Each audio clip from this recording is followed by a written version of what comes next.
Topic है extrinsic pathway और death receptor initiated pathway of apoptosis. This pathway is initiated by the engagement of the death receptors of the plasma membrane on the variety of the cells.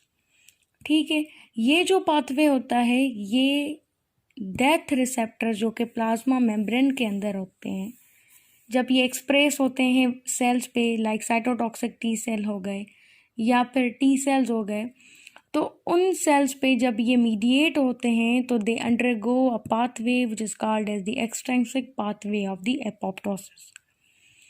अब सवाल है कि what are the important death receptors. Death receptors जो होते हैं these are the members of the tumour necrosis. These are the members of the tumor necrosis receptor family. ठीक है, जो डेथ रिसेप्टर्स होते हैं वो ट्यूमर नेक्रोसिस रिसेप्टर फैमिली के ही मेंबर्स होते हैं और इनके पास एक साइटोप्लाज्मिक डोमेन होता है जिसको डेथ डोमेन भी कहते हैं. वो डोमेन किस लिए होता है?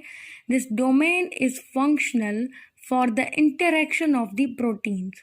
ठीक है, और ये डोमेन ना सिर्फ इंटरेक्ट करवाते हैं प्रोटीन का, बल्कि ये जो डोमेन्स होते हैं ये एपोप्टिक सिग्नल्स को भी डिलीवर करते हैं कि अभी एपोप्टिक सिग्नल्स आ रहे हैं और एपोप्टोसिस करनी चाहिए. अब जो इम्पोर्टेंट डेथ रिसेप्टर्स हैं वो होते हैं एक टाइप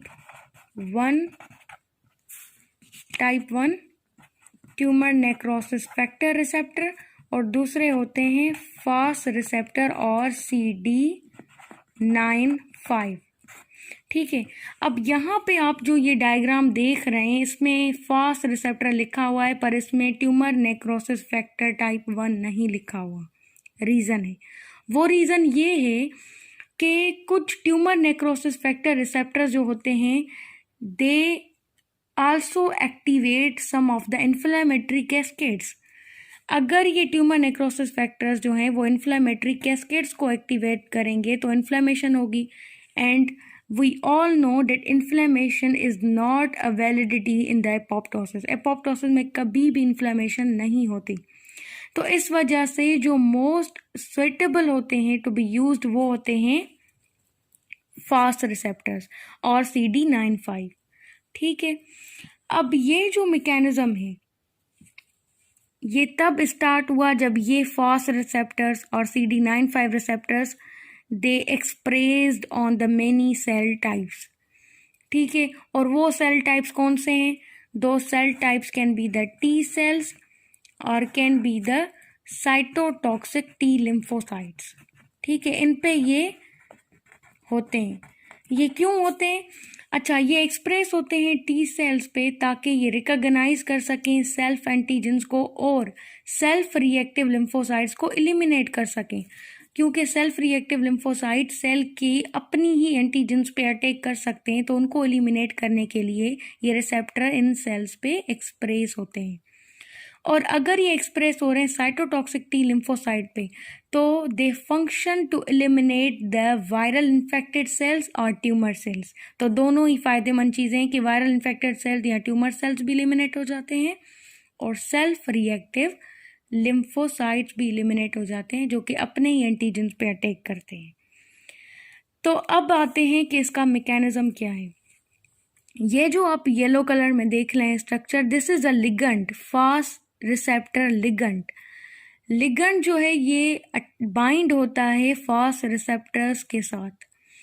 आप यहाँ पे 3 जो है फास्ट रिसेप्टर देख रहे हैं और ये जो आपको नज़र आ रहे हैं these are the cytoplasmic domains.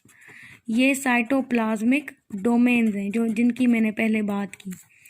ठीक है, अब ये तीनों रिसेप्टर आप आपस में ऐसे ज्वाइंट अटैच्ड हैं. अब इनके जो ये साइटोप्लाज्मिक डोमेन्स हैं they will together form a binding site. ये मिलके एक बाइंडिंग साइट बनाते हैं फॉर द फैट. अब ये फैट क्या है? This fat means the fast associated death domain. तो मतलब कि ये 3 फास्ट रिसेप्टर्स आप इनके जो साइटोप्लाज्मिक डोमेन है, ये तीनों आपस में मिलके एक बाइंडिंग साइट बनाते हैं जिस पे fast associated death domain bind होता है। फास्ट एसोसिएटेड डेथ डोमेन जो है ये क्या करता है कि ये बाइंड होता है इनएक्टिव प्रोकैस्पेस 8 के साथ। ये इनएक्टिव है, प्रोकैस्पेस 8 इसलिए कह रहे हैं क्योंकि ये इनएक्टिव है। जैसे ही ये फास्ट एसोसिएटेड डेथ डोमेन प्रोकैस्पेस 8 के साथ बाइंड होता है तो ये इसको कन्वर्ट कर देता है by the help of the cleavage they generate into the active caspase 8। ठीक है। In case of the humans there is the caspase 10। अगर हम ह्यूमंस की बात करेंगे तो उसमें कैस्पेस 10 है। ठीक है, in case of the humans.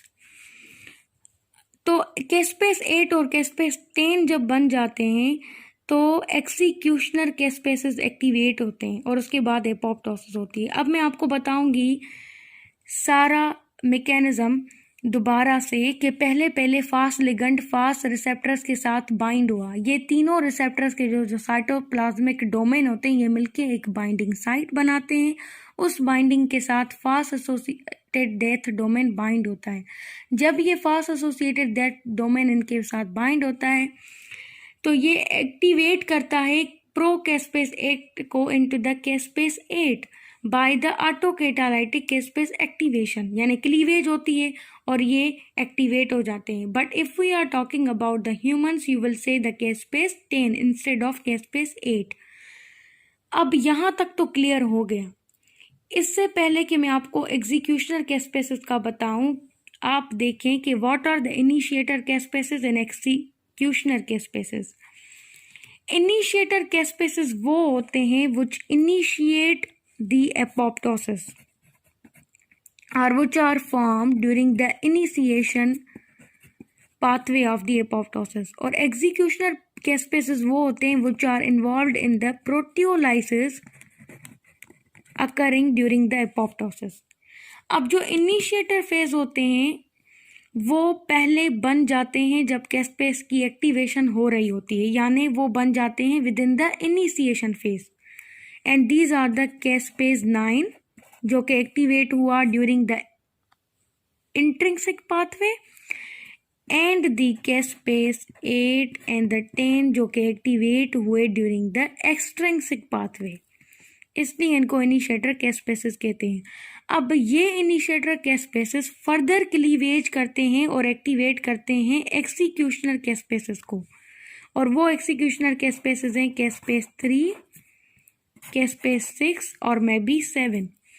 और ये एक्सिक्यूशनर कैस्पेसेस क्या करते हैं कि ये फर्दर सेल्यूलर कंपोनेंट और न्यूक्लियर कंपोनेंट को डिग्रेड करते हैं क्योंकि ये इन्वॉल्व होते हैं एक्सिक्यूशन फेज में। चीज़ जो एक्सट्रिंसिक पाथवे में मेंशन की गई है वो है FLIP C protein which is a inhibitory protein. ठीक है, फिलिप, यहाँ पे लिख देती हूँ मैं, FLIP C protein which is a inhibitory protein. ठीक है, ये फिलिप सी प्रोटीन एक इनहिबिटरी प्रोटीन होती है। इसको एंटी एपोप्टिक प्रोटीन भी कहा जाता है। यहाँ पे मैं इसको क्यों मेंशन कर रही हूँ, ये एक साइटोकाइन और केमोथेरेपी रेजिस्टेंट फैक्टर है, या कहें कि ये एक एंटी एपोप्टिक और इनहिबिटरी प्रोटीन है। फिलिप सी क्या करती है कि ये एक्सट्रिंसिक पाथवे में बाइंड होती है फास्ट एसोसिएटेड डेथ डोमेन के साथ। फिलिप सी जैसे ये फास्ट एसोसिएटेड डेथ डोमेन के साथ बाइंड होती है, या it can also bind to the caspase 8 और दी कैस्पेस 10, इनके साथ भी बाइंड हो सकती है फिलिप सी प्रोटीन। ठीक है, तो जैसे ये बाइंड होती है it prevent the formation of the death signal complex. ये डेथ सिग्नल कॉम्प्लेक्स की फॉर्मेशन नहीं होने देती। ये इनहिबिटर होती है एक्सट्रिंसिक रिसेप्टर पाथवे की, ये इनहिबिटर होती है क्योंकि ये प्रोटेक्ट करती है सेल को from the fast mediated apoptosis. तो यहाँ पे जो है the inhibitor of the extrinsic pathway is the FLIP C protein which is also anti apoptotic protein, क्योंकि ये एक एपोप्टोसिस के पाथवे को इनहेबिट कर रही है।